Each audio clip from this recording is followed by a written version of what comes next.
Les estamos dando la bienvenida a Hoy por Hoy, nuevo programa correspondiente para este ciclo 2020. Hoy por hoy tomando contacto con los distintos temas, ¿no?, de interés general que tienen que ver con nuestras comunidades, que tienen que ver con nuestra vida cotidiana, diaria, como siempre decimos, las instituciones, los hombres, las mujeres, el trajinar de todos los días y más en este año atípico, ¿no?, con esta problemática que tiene nuestro país, que tiene el mundo. Y bueno, uno de los principales temas que queremos abordar en este programa está relacionado un poco con el tema de consumo, de adicciones, de violencia, que sucede, ¿no?, en este tiempo de pandemia, en este tiempo de cuarentena, en que muchas reuniones o lo social ha estado, si se quiere, cercenado o ha sido retenido, donde, bueno, nosotros no podemos realizar las actividades que nos tienen acostumbrados, y que esto muchas veces genera rispidez, genera problemática en la convivencia. Y un tema nada más y nada menos que tiene que ver también con el consumo. Para eso hemos solicitado la presencia en este programa de un gran amigo, del señor Juan Carlos Mancilla. Le damos la bienvenida. Gracias, Juan, por estar allí como preventor, obviamente, en consumo, en violencia. Juan, la bienvenida y, bueno, la primera pregunta, ¿no? ¿Cuál es lo que uno transita en un encierro tan largo socialmente, y que esto obviamente puede hacer caer muchas veces son nuestros valores, nuestros estímulos, los miedos, las ansiedades? Bienvenido, Juan. Bueno, buenas tardes, Mario, buenas tardes a toda la audiencia. Sí, no, lo primero que podemos representarnos en este contexto, ¿no?, de pandemia, lo que manifestabas con respecto a cómo nos empieza a jugar la incertidumbre, ¿no?, y cómo eso se manifiesta en ansiedad, ¿no?, y posteriormente en angustia, en ira, ¿no?, todo relacionado pura y exclusivamente con lo emocional, ¿no? Desde ese punto de vista es donde nosotros hacemos hincapié como preventores en consumos problemáticos y en la violencia, sobre todo en el acompañamiento y en poder brindar herramientas a las personas para poder tener cierto manejo emocional desde la herramienta que es la inteligencia emocional, ¿no?, que es un factor, digamos, nosotros entendemos de riesgo en cuanto a lo que está relacionado con los consumos problemáticos, las dependencias o adicciones y también las violencias. Juan, Contexto de encierro ha generado eso también, ¿no?, que se potencie todo esto. Bien, la pregunta justamente, no quería irme de esta situación.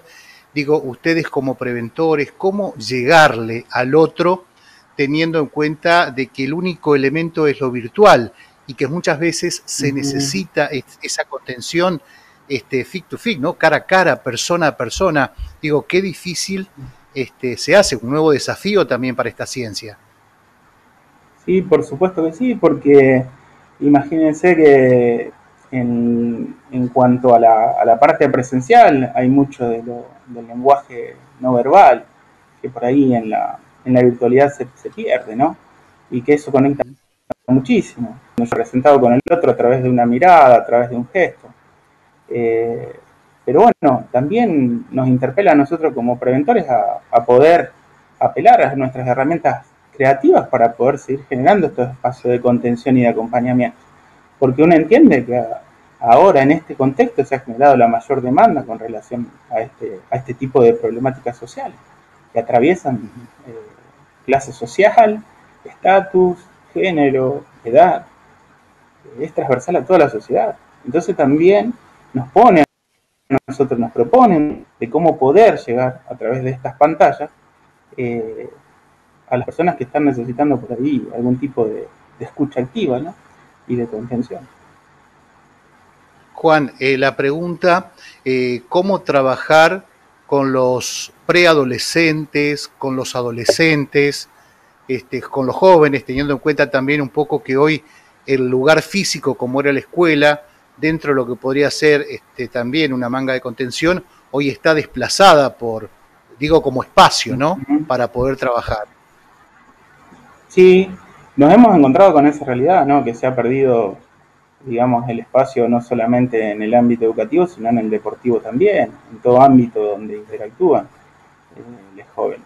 Esto es una realidad y bueno, vuelvo a repetir, nosotros, por ejemplo, con el profesor del Club Atlético del Porvenir, tratamos de generar reuniones periódicas para ver cómo vienen sobrellevando este tipo de situaciones. De encierro, los juveniles y también incluso con la categoría mayor, ¿no? Esto de todas las expectativas que había en un primer momento, de toda esa ilusión, ¿no? Cómo se fue desgranando y cómo va desgranando también por ahí la motivación para seguir, ¿no? Porque si bien esto uno lo toma como un contexto que nos desestructuró o nos cambió en cierta manera lo que veníamos trabajando, también vuelven a generarse nuevas situaciones que por ahí nos resultan de utilidad, ¿no? Por ejemplo, nos ha pasado que a lo mejor hay toda una desmotivación con respecto a entrenar hasta las 11 de la noche cuando pueden pasar mayor tiempo en familia y, por ejemplo, compartir la cena todos los días y no esperar a llegar a las 11, 12 de la noche a la casa después de entrenar. Y lo mismo nos pasa en el ámbito educativo, o sea, hay todo un acompañamiento también que se trata de hacer con el personal docente con respecto a cómo ellos entienden la comunicación, o sea, cómo ven sus objetivos, ¿no? Porque hay todo una percepción frustrante en todo ambiente de trabajo, ¿no? Esto es lo que, estos cambios que no están preparados, que uno no está preparado, que vienen y irrumpen de esta manera, nos generan cierta desestabilización en nuestras estructuras, ¿no? Entonces, también hay que acompañar a los formadores, ¿no? En ese sentido, porque ellos entienden a lo mejor de que no están logrando los objetivos, entonces uno le dice, bueno, no, intentaste la clase, salió, o sea, anduvo mal internet, hay un montón de cuestiones que no tenemos control. Y va por ahí digamos, el camino, de saber qué podemos cambiar desde los espacios donde nosotros podemos controlar. Bueno, y nunca dejar de pensar en la posibilidad de réplica que siempre hay, porque uno hoy, por ejemplo, estamos haciendo esta entrevista, ¿no? Y no tenemos ni idea a cuánta gente le puede llegar o a quiénes le puede llegar, así que siempre hay que ver ese lado positivo de la intervención. Por más que uno diga, no, le llevó uno, le llevó dos, bueno, o sea, empezar que el tenga relevancia, ¿no? Desde ese punto de vista, porque si a mí me pasa que muchas veces el trabajo se valora a través de la estadística, o te preguntan cuántos chicos participaron, ¿no? Y a mí me parece, injusto que muchas veces los programas se corten porque la mayoría de los chicos no participan. ¿Qué hacemos con los que participan, con los que necesitaban ese espacio, con los que lo habían hecho propio, ¿no? Eso también habla de que hay que interesarse por las minorías también. Exactamente. Juan, hay un tema también que me gustaría poder desglosarlo contigo y que por ahí ha estado o está en el inconsciente colectivo cuando nosotros hablamos de adicciones. Lo primero que pensamos es en cocaína, en marihuana, pero también debemos tener otra mirada que consumo también puede estar desmedidamente en la comida o comer cosas que uno se tiene que controlar, o en la bebida, en la ludopatía, en el tabaquismo, es decir, tenemos miles de adicciones, ¿no? El caso de la comida, por ejemplo, que se ha dado en este tiempo de pandemia, ¿no? Al estar mucho tiempo en casa, ese tiempo ocioso se ha utilizado también en una adicción a la comida. Sí, es propio y característico de los espacios de encierro, que lo hemos podido ver en estos programas que fueron públicos, como por ejemplo los Gran Hermanos, ¿no? Es una forma de canalización de la ansiedad. Aparte, este cambio tan drástico que se dio en el primer tiempo, y hablo en lo personal también, nos generó toda una desestructura en nuestras rutinas personales, que a lo mejor comíamos a cualquier hora, nos acostábamos a cualquier hora. O sea, no, en un primer momento nos llevó mucho tiempo poder adaptarnos hasta que hicimos, digamos, el parate y dijimos, no, estamos viviendo la pandemia, o sea, vamos a tratar de mantener mínimamente una estructura para que nos pueda fortalecer también, ¿no? Y ahí empezamos a generar nuestra propia rutina, y creo que le debe haber pasado a muchísima gente. Entonces uno duerme mal, come mal, está ansioso, pero el principal problema que nos genera esta cuestión de ansiedad es la incertidumbre, de no saber qué es lo que va a pasar, ¿no? Y tenemos diferentes maneras de expresarlo. Una de esas maneras es canalizando la ansiedad a través de la ingesta. Perfecto. Juan, tema también drogas duras y drogas blandas. ¿Esto realmente es así o cuando hablamos un contexto decimos drogas en general, no blandas ni duras? Bien, generalmente uno entiende esta clasificación a través de la perspectiva legal, ¿no? ¿Por qué o ilegal? ¿Por qué algunas drogas están, digamos, controladas y son de acceso controlado y otras no están permitidas? En ese caso es que se generaliza este concepto de drogas duras y drogas blandas. En realidad lo que podemos decir es que sí, que las sustancias poseen distintos niveles de adicción, ¿no? Distinta carga adictiva. Pero nosotros empezamos a trabajar, lo que tenemos que ver es la particularidad de la persona y ese vínculo que generó con esa sustancia. Eso es lo que hace fuerte y eso es lo que hace que ese primer contacto vaya progresando con el tiempo, tanto en cantidad como en frecuencia. No si bien tienen distintas cargas adictivas y eso es real, también hay que ver que habla de una subjetividad quizás vulnerada, con alguna carencia, ¿no? Con algún padecimiento, que es donde hay que atender. ¿Mm? ¿Qué significa eso? ¿Qué significa el consumo? ¿Qué le da? ¿Mm? ¿Qué recibe? O sea, que lo empiece a problematizar, esa es la idea, que empiece a problematizar. Por eso, por ahí uno habla por ejemplo, de drogas blandas y drogas duras, y nosotros tenemos el alcohol, que está muy arraigado a la cultura, que es lo que más se consume, digamos, en nuestro país, ¿no?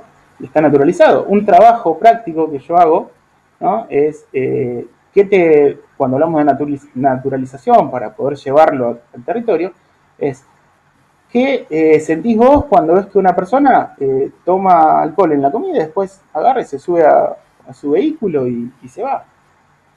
O sea, bueno, ¿qué pasaría si en vez de tomar alcohol, por ejemplo, se prendería un cigarrillo de marihuana? ¿Me explico más o menos la dimensión que le quiero dar en cuanto a la naturalización? De cómo ciertas conductas con respecto a sustancias están naturalizadas y otras no. Y cómo va cambiando en cada lugar. Por ejemplo, no es lo mismo acá en San Jerónimo Sur que en Rosario el consumo de la sustancia, ¿no? Por eso hay que siempre atender a las particularidades, que van Juan, más allá de si son duras o blandas o legales o ilegales. Digo, como familia, como hoy se entienda como una familia, yo debo estar atento de pronto a mi ser querido, ¿no? Un adolescente, preadolescente, si hay algún cambio de actitud que esto va dando esa frecuencia, como decías vos, del consumo de estas sustancias. Uh-huh. Bien, sí. Lo primero que tenemos que tener en cuenta es que hay estudios que revelan de que el 80% de los adolescentes va a tener contacto con algún tipo de sustancia. Entonces ya nos tenemos que parar desde ese lugar. Y dejar de tener ese miedo, ¿no? Y querer tener ese control sobre la otra persona con respecto al contacto con alguna sustancia. ¿Mm? Sino más bien trabajar desde el punto de vista de los factores de protección, como por ejemplo trabajar la autoestima, la tolerancia a la frustración, valorar los procesos, sacarlos de ese éxito inmediato que hoy nos propone esta sociedad, ¿no? Hacer que problematicen una situación, ¿no? Porque vivimos en una sociedad consumista que todo el tiempo nos ofrece posibilidades, ¿no? Entonces, poder replantearte esas posibilidades. A ver, ¿es un deseo o una necesidad? Es fundamental poder entender, porque generalmente uno escucha necesito, ¿no? Entonces, poder tener esa herramienta, vamos a replantearnos el concepto de necesito. ¿Es algo que anhelás, algo que te gustaría tener, algo que querés? ¿O pensás que eso sí o sí lo necesitas para continuar con tu vida? Porque ahí está, ¿no? Cuando no se trabaja la frustración, por ese lado, es que inmediatamente se busca sustituir esa dolencia, ese padecimiento que genera la frustración. Por eso es fundamental, por eso es un factor de riesgo no tolerar la frustración, baja tolerancia a la frustración. Después, vuelvo a Juan, repetir, manejo de emociones. te Sí. pregunto acá, ¿es importante EDESI, la educación en las primeras edades, en la primaria, en el jardín, trabajar con esos valores? Es fundamental, ¿no? Como para comenzar a formar una sociedad con valores, como decías vos recién. Mientras más temprana sea la intervención, va a tener mejor resultado en cuanto al acompañamiento. Mientras más años nosotros podamos acompañar, va a ser mejor. Por eso buscamos, por eso estamos, por eso si no, no, o sea, si acá no hubiese problemas, tanto familiares como sociales y personales, esta función no existiría, ¿no?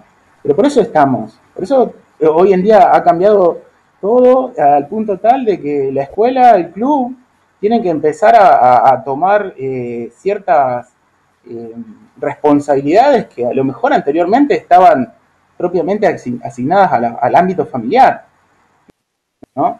Entonces tiene que darse esas cuestiones y empezar a trabajar desde ese lado todos los refuerzos de valores, de trabajo de emociones, tolerancia a la frustración, de consumo, ¿no? Hablar de consumo, ¿no? Hablar de esta sustancia, por supuesto que hablar de ESI para prevenir abusos sexuales, para prevenir enfermedades infectocontagiosas, perspectiva de género, poder incluirme, poder incluir.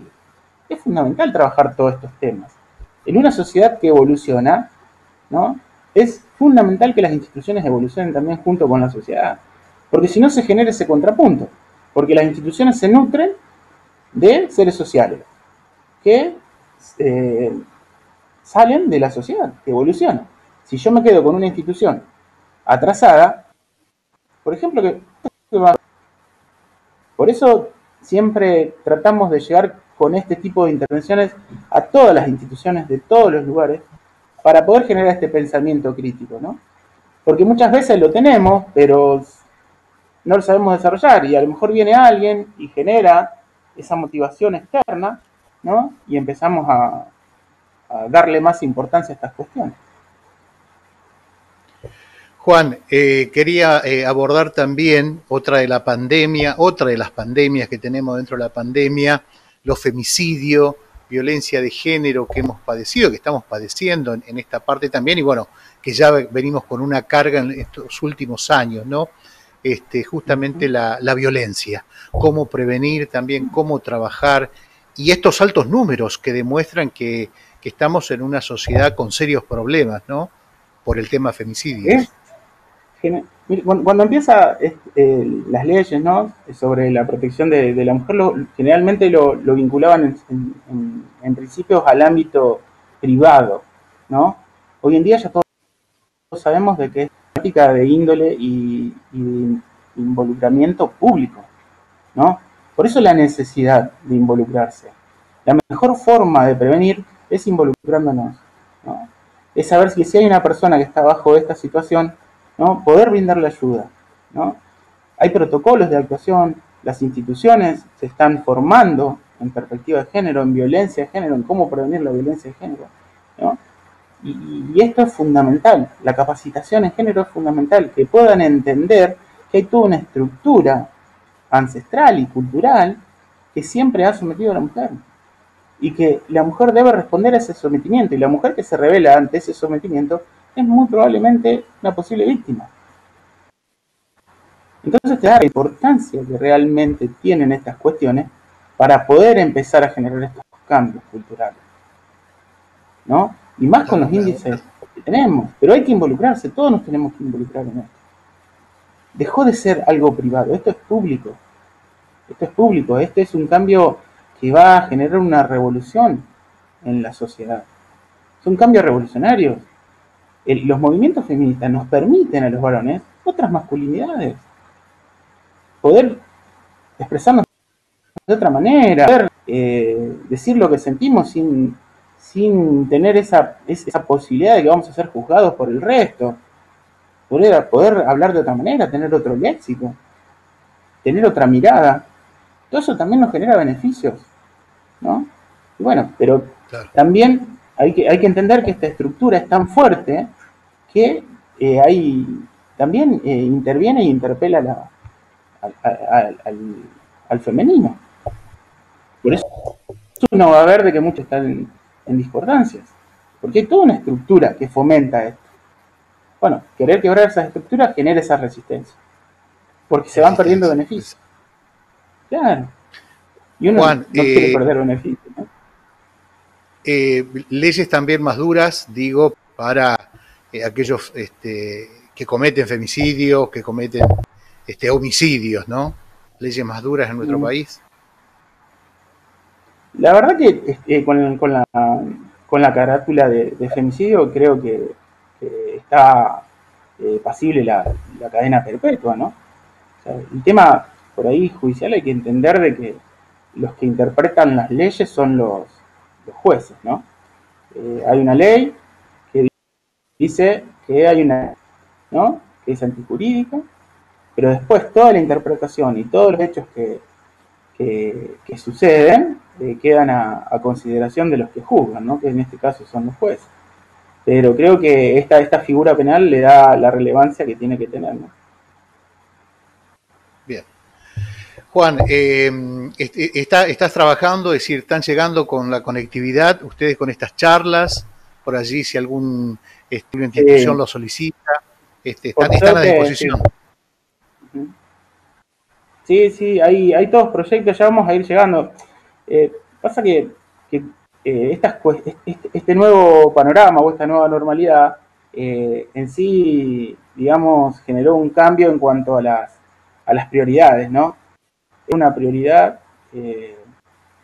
desde el principio de año, ya teníamos proyectos planificados para trabajar todo el año, no solo en el departamento de San Lorenzo, sino también en el departamento Rosario.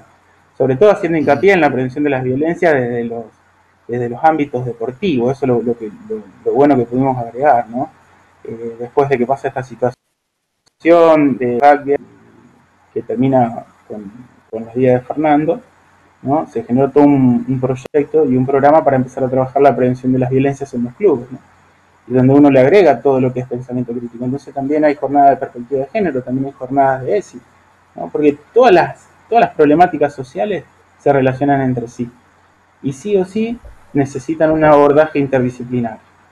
Es fundamental la interinstitucionalidad para abordar este tipo de problemas. Y por eso vuelvo a repetir que todos nos podamos comprometer en estas cuestiones que son sociales, ¿no? Y no desde el prejuicio, no desde el estigma, no desde la discriminación, ¿no? Sino de poder empatizar, porque en definitiva somos seres sociales y el otro siempre va a estar, ya sea como persona a seguir, como contrincante, pero siempre el aprendizaje va a ser con el otro, así que el otro va a estar siempre.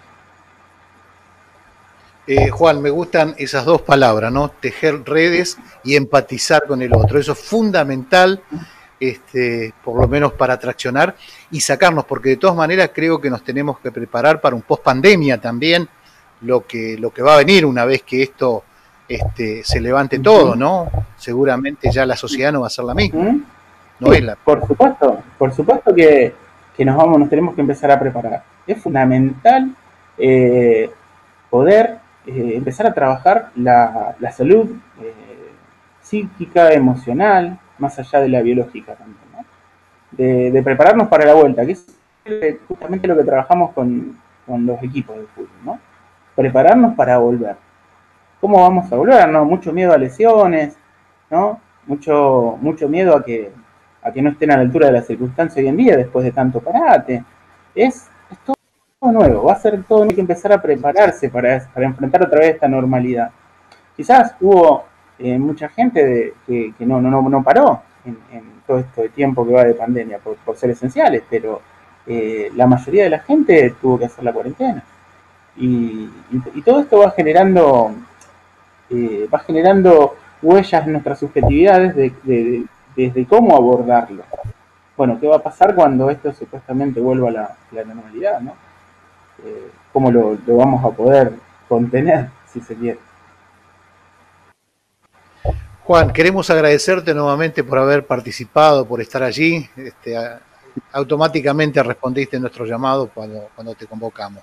Desde ya agradecerte y obviamente, como vos decías recién en la nota, si a un telespectador, a un televidente le sirvió, estamos hechos. Bienvenido. Así que agradecerte Bienvenido nuevamente, sea. Juan. No, bueno, un abrazo.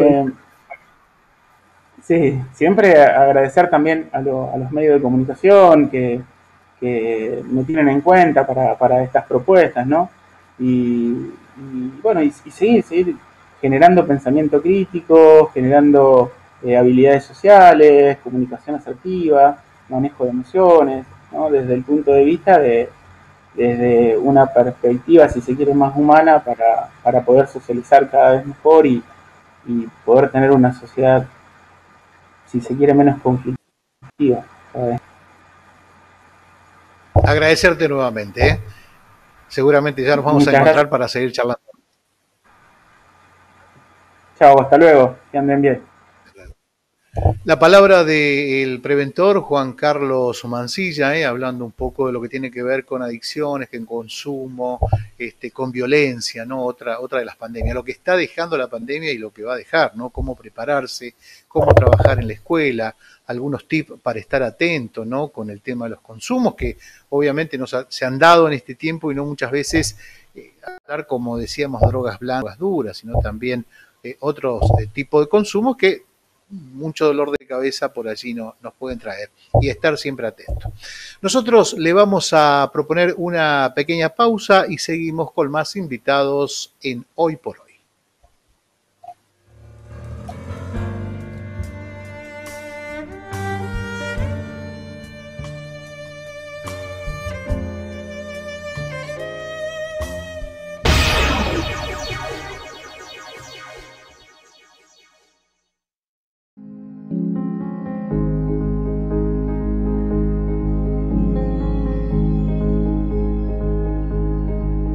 Todos los viernes le echamos un vistazo al espejo retrovisor para poder recordar las historias que forman parte de nuestras vidas. Todos los viernes a las 22:30 horas por la pantalla de Canal 4 Regional.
¿Quieren escuchar y ver música de otras épocas? ¿Quieren recordar momentos vividos?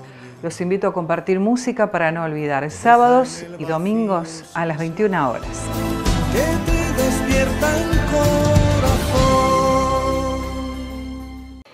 Hola Juan, ¿estás ahí? Hola Juan. Juan, tengo una noticia espectacular para darte. Me invitas a tu casa a comer un asado. No, volvieron los sorteos diarios, semanales y mensuales de Bingo Interclubes. Jugá con nosotros y gana lo grande. Podés comprar desde tu casa y en 10 cuotas sin interés con tarjetas. Y jugás por todo. ¿A dónde vas, Juan? ¿A No dónde iba vas? a ponerme el moño. Porque el bingo es...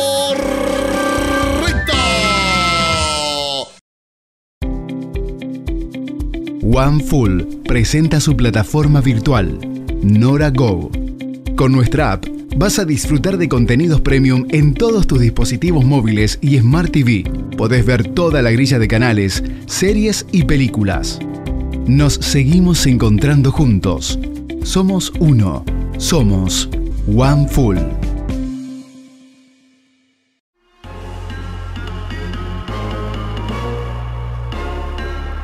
Todos los lunes, como desde hace 15 años, CR Deportes.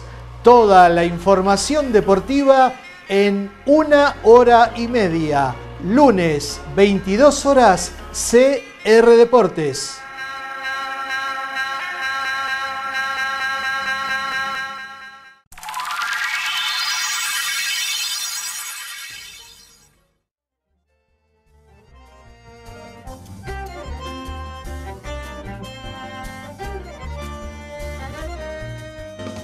Seguimos con más invitados en esta jornada de Hoy por Hoy y hablar un poco de cultivos alternativos, hablar de aromáticas, de plantines, de la próxima temporada, primavera-verano también, qué es lo que se puede sembrar en la quinta, qué se puede trabajar y también entre el cambio de lo que es el tema de Pro Huerta. Para esto hemos solicitado también la presencia de la ingeniera agrónoma Alicia Gada del INTA. Es un placer, como siempre, Alicia, comunicación Gracias, ambiental Manuel. también que lleva adelante. Así que bienvenido, Alicia, un gusto tenerte ahí. Bueno, muchas gracias por invitarme. Un gusto verte, Mario. Bien. Alicia, bueno, la primera pregunta tiene que ver un poco de que cómo trabajamos en este tiempo también, ¿no? Cómo se han ido ayornando ustedes a través de lo virtual y poder seguir, ¿no? Con el tema de cultivos, de asesoramiento que obviamente tiene su desafío también.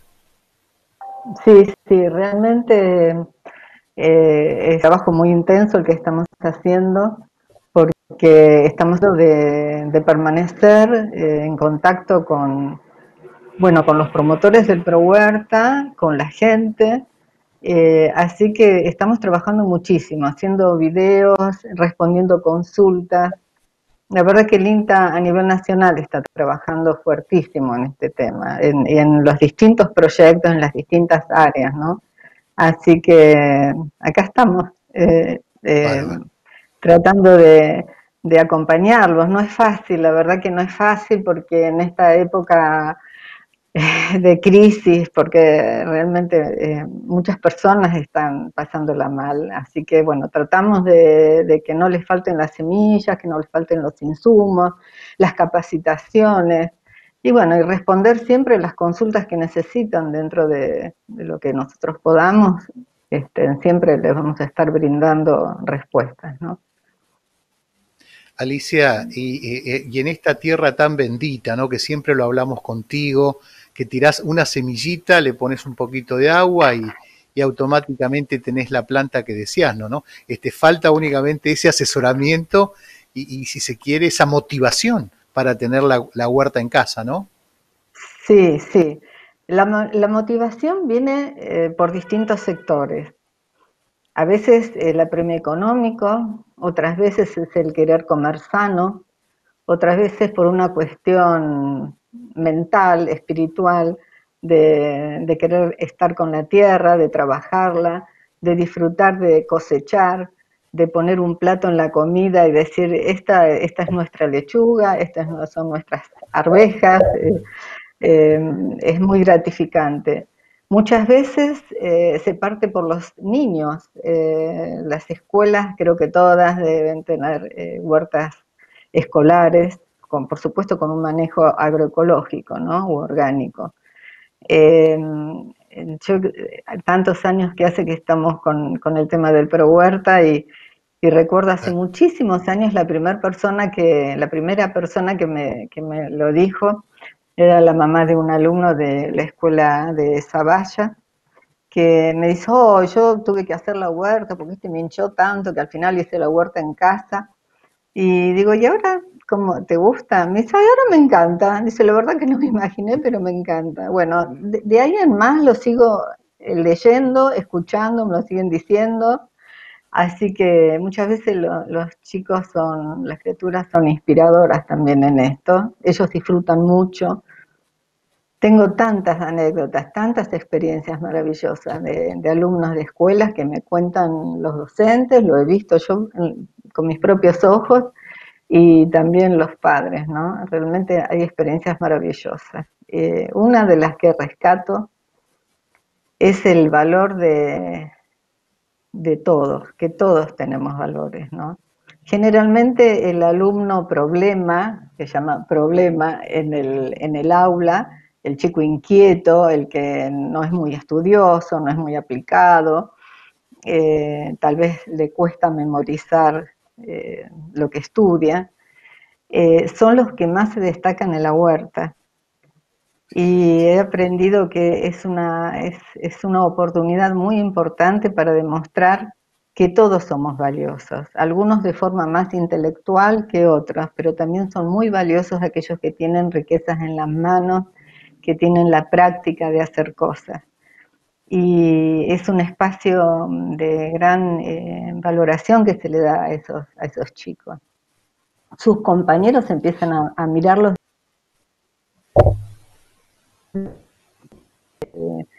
distinta, empiezan, es el chico que se destaca en la huerta, es el que sabe hacer, el que está dispuesto a hacer, y la huerta lo que hace es unir las distintas capacidades, los distintos saberes, y eso es lo que debemos aprender nosotros y los profesionales especialmente. Hay muchos temas que nosotros manejamos, bueno, yo donde me formé tenemos una currícula muy amplia, fueron estudios muy amplios, pero bueno, tenemos nuestras grandes limitaciones que sumados a otros saberes, a otros conocimientos nos vamos enriqueciendo. Así que bueno, Alicia, propongo que todas las escuelas lo implementen. te queremos, aprovechar, ¿no? Por el tiempo se pasa rápido, pero te queríamos aprovechar un poquito con algunos tips. Ya estamos terminando agosto, nos estamos preparando para la primavera-verano, qué es lo que se apunta, ¿no? Para poder sembrar, qué es lo que uno puede trabajar en casa con ese pedacito de tierra que tenemos atrás, qué es lo que podemos ya comenzar en lo que siembra, ¿no? Bueno, por más chiquito que sea el lugar, podemos tener una hortaliza y una aromática que se combinan muy bien. Lo que tenemos que hacer ahora, estamos terminando de cosechar lo que es de otoño-invierno, pero creería, o por lo menos es lo que recomiendo hacer, es que ya a partir de junio, julio, pueden ir haciendo los almácigos de tomate, de pimiento, de berenjena, ya lo pueden ir haciendo, siempre bajo cubierta, protegidos de la helada y del frío intenso, porque eso los mataría.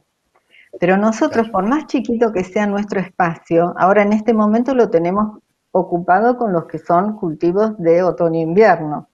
Mientras tanto, resguardados, siguen creciendo, desarrollándose las plantas, las hortalizas que vamos a trasplantar para primavera-verano. Entonces, cuando nosotros terminamos de limpiar ese macetero, ese cantero, ese tablón, lo que tengamos, esa huerta vertical, lo que sea, cuando terminamos de cosechar todo eso, ya tenemos el espacio para trasplantar lo que ya está desarrollado. Que no es lo mismo que esperar a septiembre para recién sembrarlo. Cuando nosotros podemos adelantar la siembra, por supuesto con este cuidado bajo cubierta, y también vamos a adelantar la cosecha, o sea que vamos a poder disfrutar de sus alimentos antes de tiempo también. Fundamental. En primer lugar, no puede faltar en una huerta la abonera y material de mulching, que son dos cosas distintas. En un lado, restos de verdura, cáscara de fruta, las hojas de los árboles, todo lo que sea vegetal, más cáscara de huevo, todo eso, con todo eso hacen la abonera, en un tacho perforado. Tiene que tener aire porque los microorganismos descomponedores del suelo son aeróbicos, necesitan aire. Y hay que incorporarle tierra. También hay que ponerle tierra y hay que ir incorporándole, se puede mezclar también el compost, se acelera este proceso del compost. ¿Por qué? Porque en la tierra hay microorganismos que son los descomponedores de la celulosa, de todo ese material, esos restos que vamos incorporando en la abonera. Entonces es importante que estén. Hay que regarlo si está seco. En épocas de lluvia, de mucha lluvia, hay que taparlo si están en un lugar que no están resguardados. Así que bueno, eso es fundamental. Y por otro lado, el pasto que cortamos, el pasto seco, hoja seca, eso va a ser mulching, cobertura, mantillo. Nuestras huertas tienen que estar cubiertas, tapadas. Al cubrirlas vamos a ver que el suelo se mantiene espectacular. Actúa como un abono de cobertura porque todo ese material que ponemos se va degradando y los principios van al suelo y la planta los absorbe, se nutre de eso. Pero fundamentalmente hace tres grandes cosas. Mantiene temperatura, humedad y evita que crezcan las malezas. Es decir, es una ayuda fundamental. No hay que dejarla, sobre todo en épocas de verano que todos lo sufrimos, del sol tan fuerte que realmente quema mucho a las plantas, ¿no? Especialmente lo que es de hoja, y también ya hace un par de años que tengo muchas consultas por los tomates, ¿no? Que se rajan por justamente el sol tan fuerte que tenemos. Así que bueno, eso de cubrir el suelo mantiene un microclima que ayuda bastante para estos tres puntos que les acabo de mencionar. Y bien, Alicia, bien sustentable, ¿no? Como lo decís, ordenando un poco todo lo que es nuestra casa chica también, ¿no? Lo importante. Es fundamental. Lo importante. Es fundamental tener una mirada. Yo creo que es hora de que cambiemos la mirada desde la mirada productivista que tenemos. Sea que tengamos un balcón, que tengamos una huertita chiquita de 100 metros cuadrados, de 1 hectárea, de lo que sea. Creo que tenemos que cambiar esta mentalidad. Nosotros, hace años que lo he escrito también porque es lo que pienso, trabajamos con la naturaleza, en medio de la naturaleza, ¿no? Porque cultivamos afuera, en medio de la naturaleza. Y queremos tener plantas que nosotros cultivamos como si fuese que estamos en un laboratorio, con total asepsia, que no hay ningún bichito, ningún microorganismo, ningún insecto, ninguna otra planta que no sea la planta que yo estoy cultivando.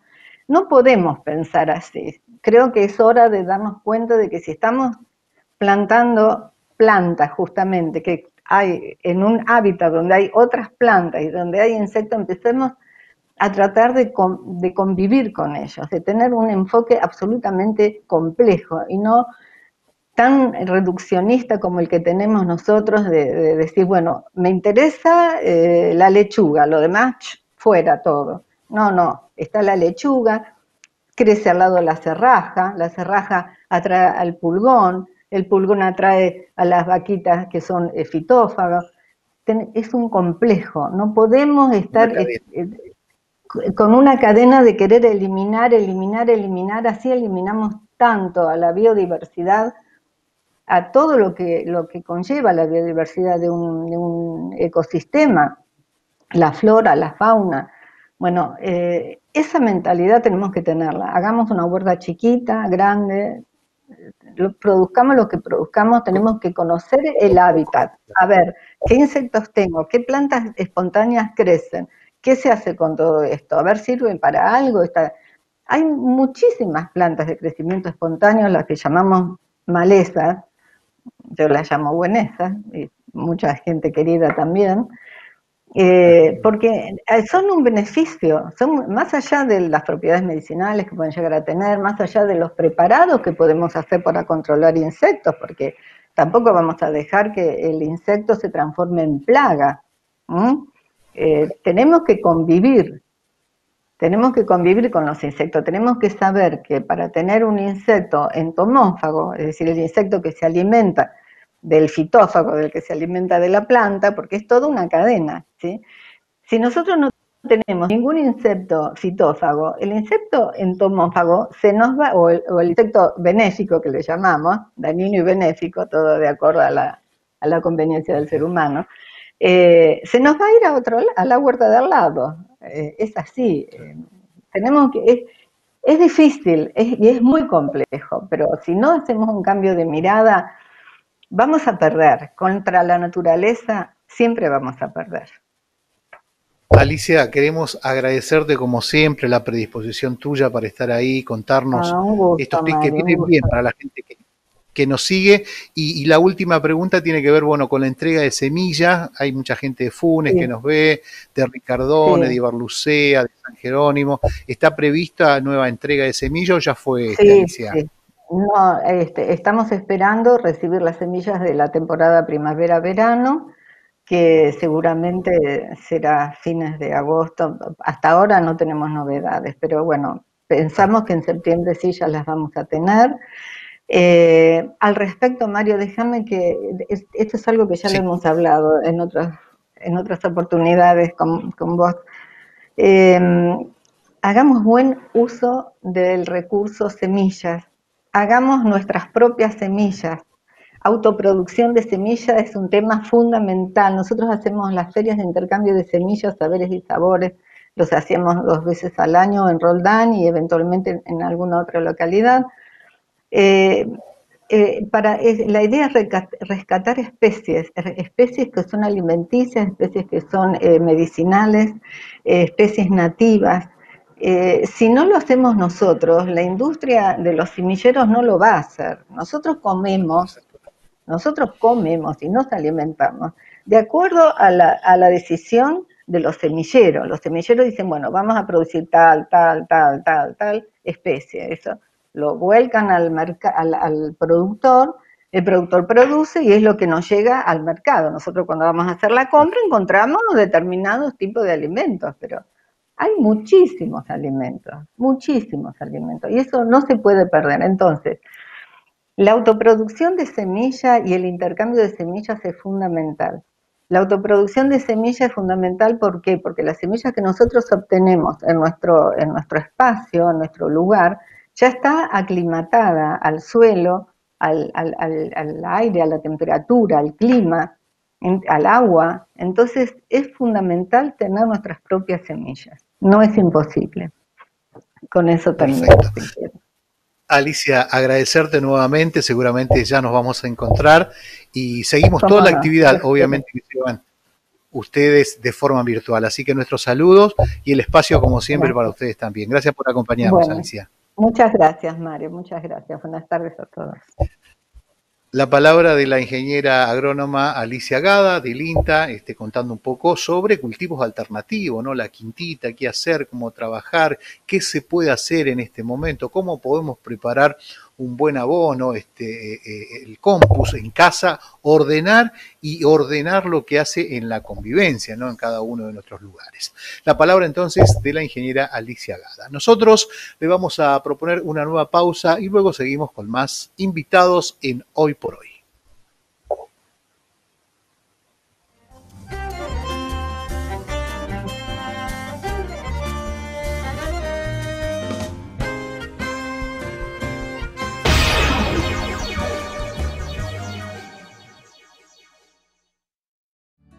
Mi pueblo tiene la piel bien curtida al sol. Este jueves 27 de agosto no te podés perder con Alma de Pueblo. Vamos a estar recorriendo la provincia de Tucumán con 2 músicos increíbles, como lo es Belén Herrera y Pato Molina. Además, vamos a recordar a un grande del tango, como lo es el polaco Goyeneche.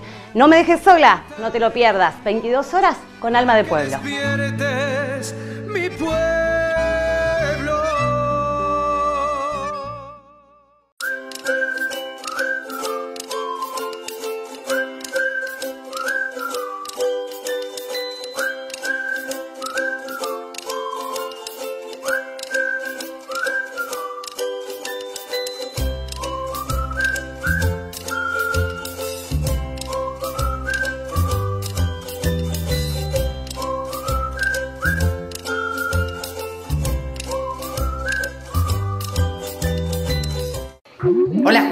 Hola Juan, ¿estás ahí? Hola Juan. Juan, tengo una noticia espectacular para darte. Me invitas a tu casa a comer un asado. No. Volvieron los sorteos diarios, semanales y mensuales de Bingo Interclubes. Jugá con nosotros y ganá lo grande. Podés comprar desde tu casa y en 10 cuotas sin interés con tarjetas. Y jugás por todo. ¿A dónde vas, Juan? No iba a ponerme el moño. Porque el bingo es...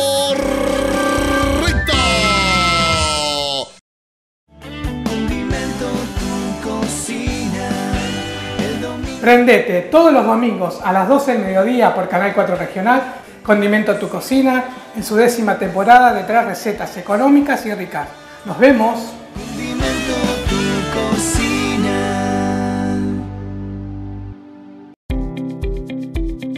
OneFull presenta su plataforma virtual, Nora Go. Con nuestra app vas a disfrutar de contenidos premium en todos tus dispositivos móviles y Smart TV. Podés ver toda la grilla de canales, series y películas. Nos seguimos encontrando juntos. Somos uno. Somos OneFull.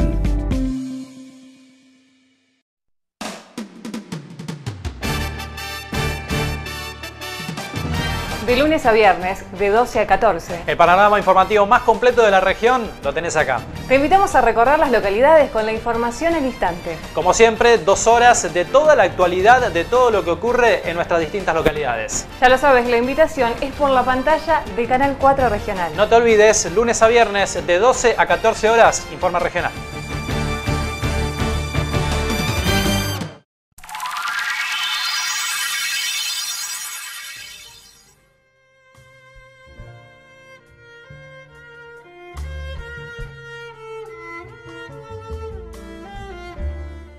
Siguiendo con más invitados en esta jornada, vamos a estar dialogando con el pastor evangélico Fernando Carrador, y también es vicepresidente de la Asociación No Más Violencia. Y bueno, se ha dado un disparador en estas últimas semanas que tiene que ver un poco también con las iglesias evangélicas de nuestro país.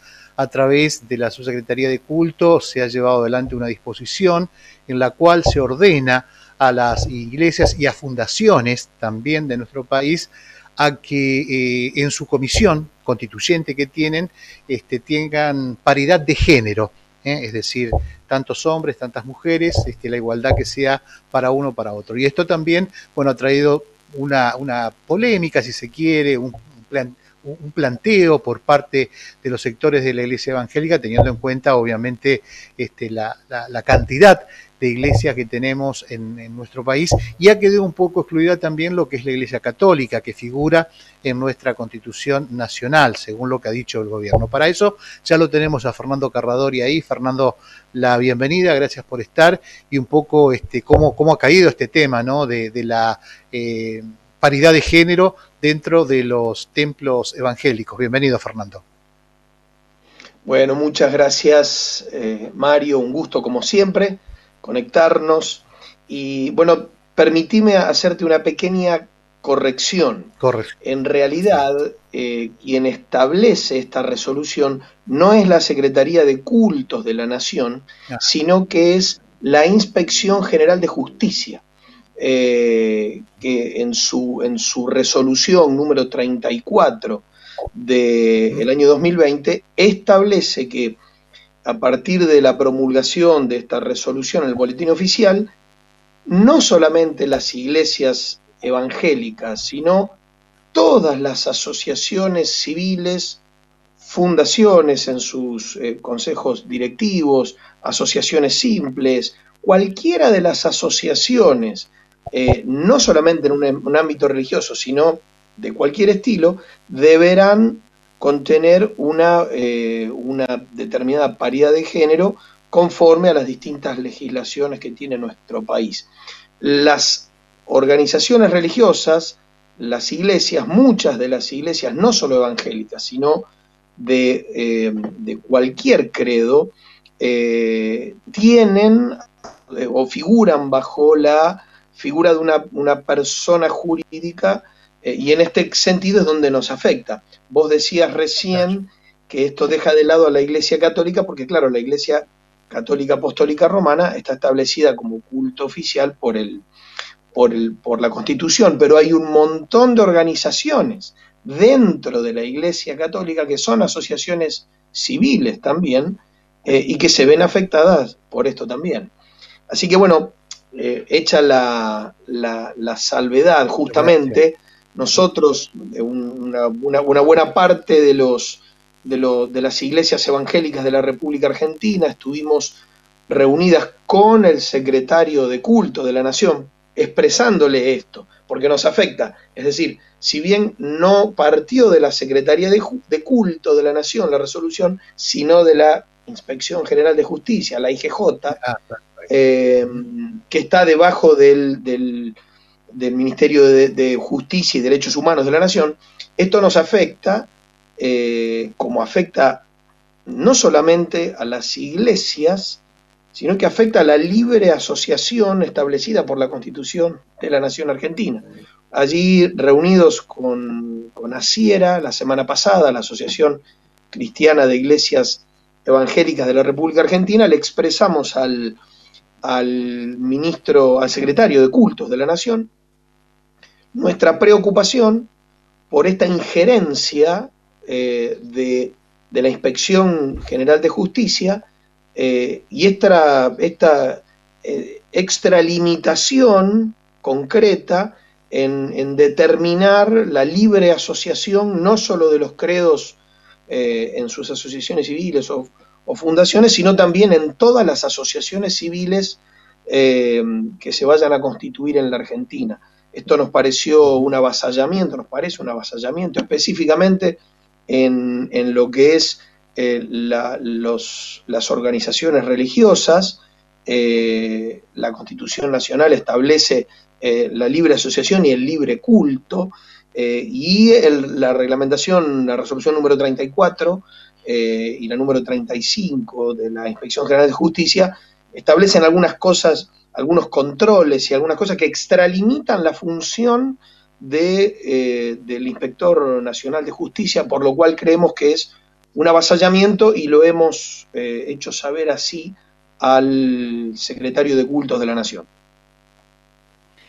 Fernando, yo sé que es un tema que lo seguís de cerca y bueno, me gustaría también conocer un poco dentro de cómo se eligen las autoridades actualmente dentro de lo que son las conducciones, por ejemplo, de las iglesias evangélicas. Hablamos en Rosario, en el Gran Rosario, en la provincia, si hay la elección, es decir, cómo se determina, si viene a través de una designación de una persona magistrado superior, tal vez, allí en lo que es el contexto de la designación de la conducción de cada uno de los templos. Orgánicamente. Aquí tenemos que separar un poquito las cosas. Las iglesias evangélicas en la Argentina tienen una conducción, por así decirlo, que no es vertical, a diferencia de la Iglesia Católica Apostólica Romana, donde tiene una conducción vertical, donde hay un papado, donde hay un primado en cada país, donde hay un arzobispo en cada ciudad.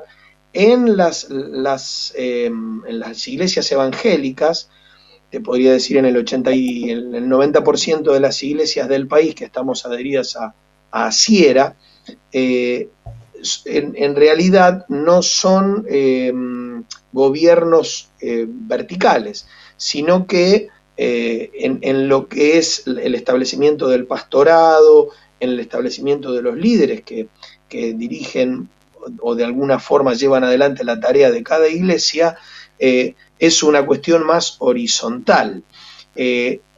¿Por qué hay asociaciones civiles? Como vos sabés, los evangélicos en la Argentina no es un credo nuevo. Tenemos más de 150 años en la Argentina. La educación en Argentina nació de la mano de pastores evangélicos que vinieron a establecer y que incluso fueron convocados por Sarmiento en aquella época para establecer las primeras escuelas. Y los evangélicos en la Argentina tienen una tarea muy vasta desde hace, ya te digo, más de 100 años, mucho más de 100 años, en lo que son escuelas, comedores, asistencia a rehabilitación de adicciones, atención de hogares de niños. Bueno, hay infinidades de trabajos, de tareas diarias que se desarrollan a través de las iglesias evangélicas que necesariamente deben estar enmarcados en una personería jurídica por lo que por la legislación argentina y porque así debe ser en cuanto a la ley. Entonces, esas organizaciones civiles, las asociaciones, fundaciones, se rigen como los estatutos que lo formaron, lo escribieron aquellos que se van a asociar libremente, como dice la Constitución, y fueron presentados en las respectivas delegaciones de la Inspección General de Justicia de cada provincia, y bueno, se rigen de esa forma. Es decir, por un lado está lo cúltico, la celebración conjunta, la celebración religiosa, que se da, que no hay una elección de un pastor, cada iglesia, cada denominación es autárquica, es independiente, hay algunas que están debajo de asociaciones específicas, como los bautistas, que tienen la Confederación Evangélica Bautista Argentina, que es la confederación más vieja de la República Argentina, en la Inspección General de Justicia, es de las que han transcurrido en el tiempo, pero en lo cúltico es horizontal. Después sí hay necesariamente personerías, personas jurídicas, para desarrollar las distintas actividades, como por ejemplo el registro de los bienes de una iglesia no está a nombre de una persona, sino a nombre de esas asociaciones civiles o fundaciones o asociaciones simples. Bien.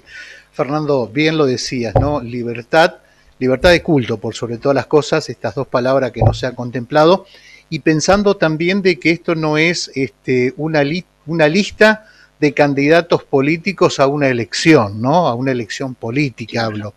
Digo, detrás de todo esto, el análisis que hoy uno puede hacer, o que vos podés hacer, ¿tiene algún otro trasfondo, tiene algún por qué se ha determinado este mecanismo ahora? Bueno, sí, yo hago un análisis propio, personal. Primero quiero decirte, nosotros los evangélicos, los cristianos, no estamos en contra de la mujer, ni mucho menos. Justamente porque nuestro mentor, Jesús, cuando caminó en esta tierra, estuvo rodeado de discípulos, la mayoría eran mujeres, María Magdalena, María, bueno, hay un montón, Marta, hay un montón en la Biblia.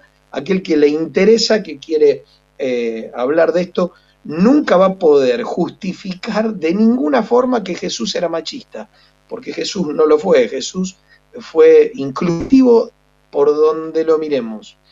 Así que la mujer, Jesús y el cristianismo ha venido a revalorizar la mujer. A veces la religión no ha hecho lo que Jesús decía, y entonces ahí es donde tenemos los conflictos.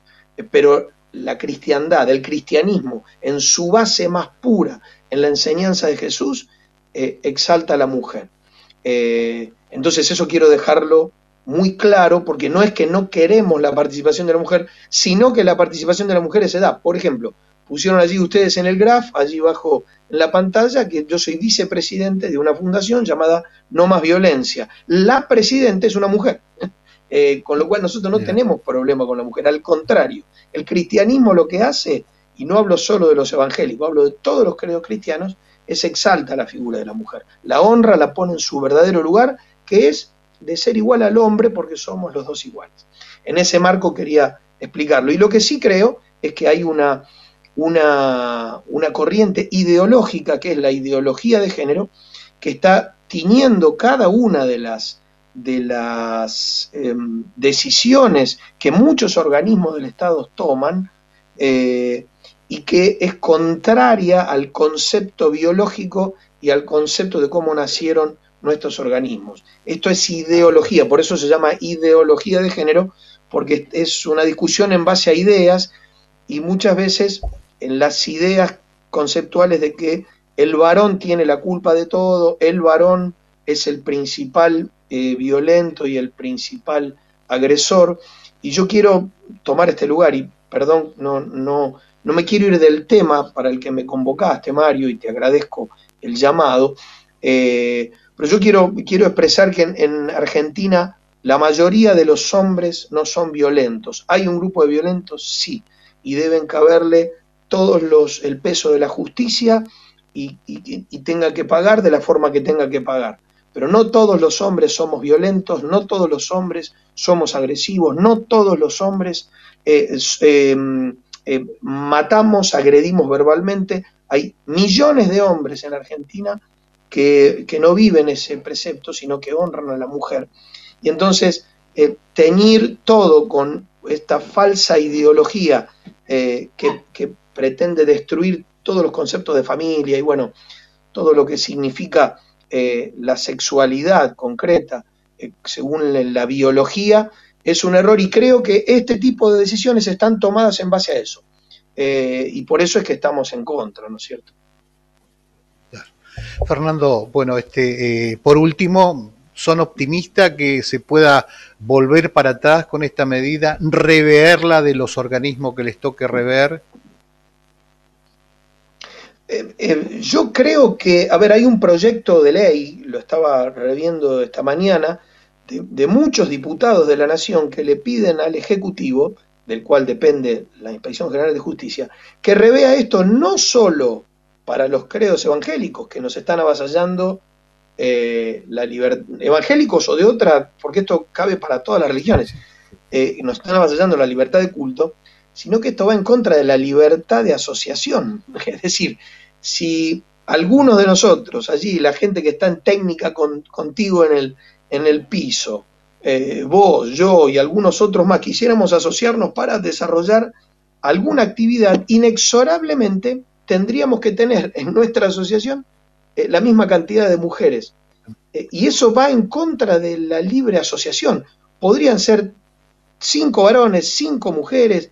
La libre asociación que habla nuestra Constitución tiene que ver con eso, con el respetar la libertad del ser humano, que está en la Constitución avalado, para asociarse y para desarrollar la actividad, cualquiera fuera la índole, siempre que sea legal, por supuesto. Entonces, nosotros confiamos en el sentido común del gobierno en los distintos espacios y que esto vuelva para atrás, pues es una resolución de una inspección de un organismo del Estado, y entendemos que viola garantías constitucionales que en un Estado de Derecho no deben ser violadas, ¿no? Es bien clarito, una contradicción total. Fernando, queremos agradecerte nuevamente por estar siempre allí, predispuesto para contar, y el medio, como siempre, a disposición de ustedes, ¿no? De todo lo que se necesita, y bueno, siempre estar en contacto contigo. Desde ya, muchísimas gracias por haber mantenido esta nota. Muchas gracias a ustedes, Mario, gracias por todo, como siempre, muy amables y a disposición para lo que necesiten. Muy bien. Así pasaba entonces Fernando Carradori con nosotros de las iglesias evangélicas, aclarando cuál es la problemática existente en este momento con la paridad de género dentro de lo que son las iglesias evangélicas y también dentro de lo que son las asociaciones y fundaciones. Un rever de esto que es un poco contradictorio en los derechos, básicamente de culto, que tiene nuestro país. Nosotros de esta manera estamos arribando al final de Hoy por Hoy. La invitación, como siempre, es para todos los miércoles a partir de la hora 22 aquí por la pantalla del 4 Hoy por Hoy, con todos los temas de interés general. Por su atención, gracias.